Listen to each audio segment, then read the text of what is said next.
Good morning, everyone. Good morning, Rabbi. We're learning Mishna Gittin, Parak Ches, Chapter 8, Mishnah Mishnah 5. Today's Mishnah is sponsored by the Garland children, L'zeich Nishmas, memory of their uncle, Gavriel ben Moshe Nochem, the Neshama Shaban Aliyah. Amen. Okay, so now, a quick introduction. As we have previously learned, a get must have a date on it. The rabbis instituted that the date should be based on the reign of the king of the country in which the get is written. For example, in the 3rd year of King so-and-so. The reason this was instituted was to show the government that the Jews respected the king in the country which they lived. They're writing there at the time. They're dating their documents according to the years of his reign, and that's what you have to do. A get must also state the place where it was written and signed. So just an important example, just the way they bring it down here in the notes. If the get was written and signed in place A, but states that it was written in place B, someone might say the witnesses could not have signed the get in place B because I was with them that day in place A, which is where it really happened. The get must therefore be a forgery. So again, this person writes the get and signs it in one place, but in the get it says it all happened in a different place. So the problem there is people are going to see the get. They're going to assume it was written and given in the place written in the get, and they're going to say this is a forgery because we know these people weren't in place B. They were in place A, which happens to really be where they were and where the get was taken care of. To avoid this, the get must correctly state the place where it was written and signed. Okay, so with that introduction,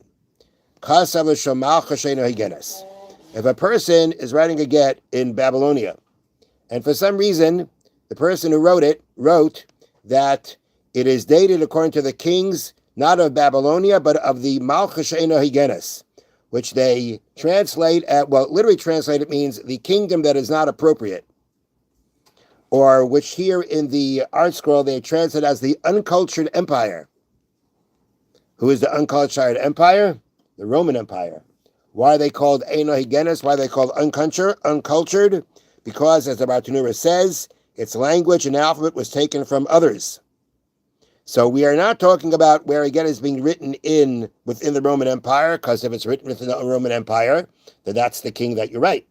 The point is, though, that he's not in the Roman Empire, he's the Babylonian Empire, the Persian Empire, which was not under Roman rule at the time of the writing of the Mishnah, and therefore, you wrote the wrong government. And if you write the wrong government, as we're going to see, that is not a kosher get. Now, this invalidation of the get is not a Torah invalidation, it's a rabbinic invalidation. If they write the wrong, this is not the wrong place, it's the wrong year. I mean, they're saying by the year of the Roman emperor. Well, the Roman emperor don't matter here. This is the Persian Empire. So that is what's going to invalidate the get, but it's a rabbinic invalidation. Now, or let's say, L'Shamalchus Madai, he wrote the get by the years of the Median Empire. Now, the problem is that the Median Empire didn't exist anymore. How do you like that? But he decided to date the get by the year of the Median Empire. Or let's say that another example is that the Mishnah says, L'Shum Malchus Yavan, or by the Greek Empire. So as I say here, although these empires no longer existed, he wrote 300 years since the Median or Greek Empire began. I mean, it's irrelevant, but that's how he decided to date it. Okay, so clearly this person is not writing the right, the proper. He's not dating it properly. He's not dating the years properly. Or let's say, forgetting about going into a defunct empire, he says Labinyan Habayis, Luchurban Habayis. Let's say he decides to date the get by the amount of years since the building of the Beis Hamikdash or since the destruction of the Beis Hamikdash. So not getting involved in any kind of politics, no government, no mentioning anything about governments. But he's dating the years based on either the destruction of the Beis Hamikdash or the building of the Beis Hamikdash. Nonetheless, it is not a valid get because the Chachamim instituted that in the documents they should show respect to the government, and you're not doing that.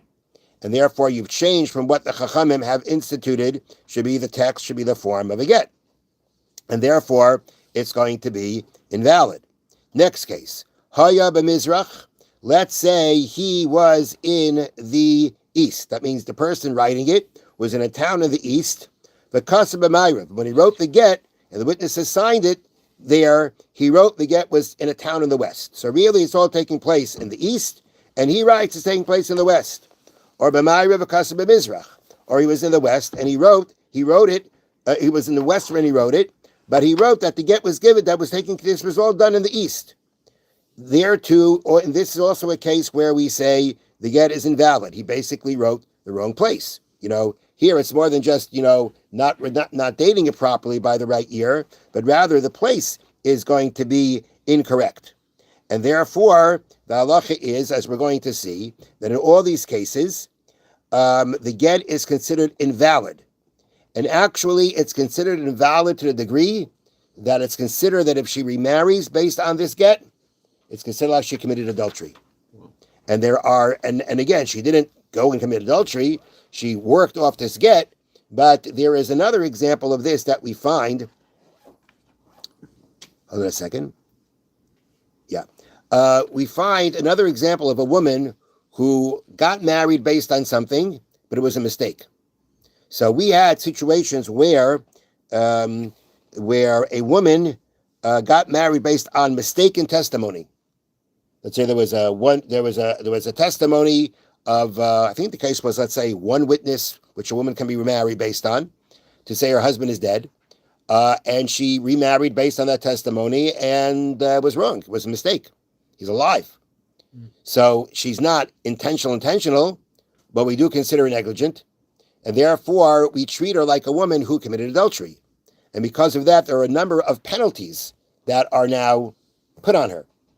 And the same thing is going to apply here. According to the way the Mishna says, it's about to say right now, the same thing applies here. In all these cases where you wrote either the wrong year or you wrote the wrong place, in these cases, the get is considered invalid, and it's considered invalid to the point that if she remarries based on this get, we consider it as if she committed adultery.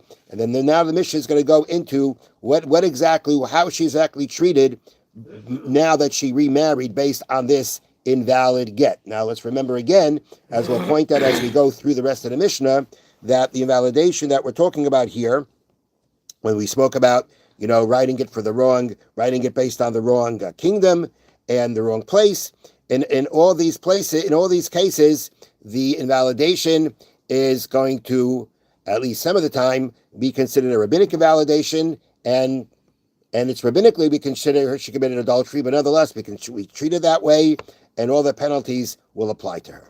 All right, we'll continue tomorrow. Have a wonderful day. Thank you.